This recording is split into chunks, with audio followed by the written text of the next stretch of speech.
നവീനാണെങ്കിൽ ഇപ്പോൾ ഒരു വലിയ ഊരാക്കുടുക്കിലാണ് ചെന്നുപെട്ടിരിക്കുന്നത്. നന്ദുവിനെ അനിയെ കുറച്ച് പൊട്ടം കളിപ്പിക്കണമെന്ന് താൻ വിചാരിച്ചിരുന്നുള്ളൂ. അമ്മയ്ക്ക് നന്ദുവിനെ ഇഷ്ടമില്ലാത്തതിനാൽ ഈ വിവാഹം കഴിക്കാൻ തന്നെ ആരും പ്രഷർ ചെലുത്തില്ല എന്ന ഉറപ്പായിരുന്നു നവീന്. തൻ്റെ തീരുമാനങ്ങളെ തകിടം മറിച്ചല്ലോ ഈശ്വര. ഇനിയിപ്പോൾ അമ്മയോടും മുത്തശ്ശനോടും തനിക്ക് ഈ വിവാഹം വേണ്ടെന്ന് എങ്ങനെ പറയുമെന്ന് ആലോചിച്ചിട്ട് നവീന് ഒരെത്തും പിടിയും കിട്ടുന്നില്ല കേട്ടോ. വിവാഹ സമയവും വിവാഹക്കുറിയും വരെ അടിച്ചു കഴിഞ്ഞത് താൻ ഇപ്പോഴാണ് അറിയുന്നത് തന്നെ. എല്ലാവരും കൂടി ആലോചിച്ച് ചെയ്യുന്ന കാര്യങ്ങൾ നവീൻ അറിയുന്നുണ്ടായിരുന്നില്ല. ഇതേ സമയം അനാമികയും വേണുവും നന്ദുവിനെ നവീൻ കെട്ടരുതെന്ന വാശിയിലാണ്. അവൻ എൻ്റെ ജീവിതം തകർത്തിട്ട് അവൻ സ്നേഹിക്കുന്ന പെണ്ണിനെ കെട്ടി അങ്ങനെ അങ്ങ് സുഖിച്ച് ജീവിക്കണ്ട എന്ന് അനാമിക പറയുന്നുണ്ട് കേട്ടോ.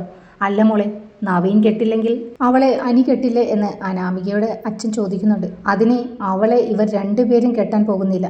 ആ വിവാഹം നമ്മൾ മുടക്കണമെന്ന് അനാമിക അച്ഛനോട് പറയുന്നുണ്ട് കേട്ടോ. ഒടുവിൽ നവീൻ്റെ നന്ദുവിൻ്റെ വിവാഹ ദിവസം വന്നെത്തുകയാണ് കേട്ടോ.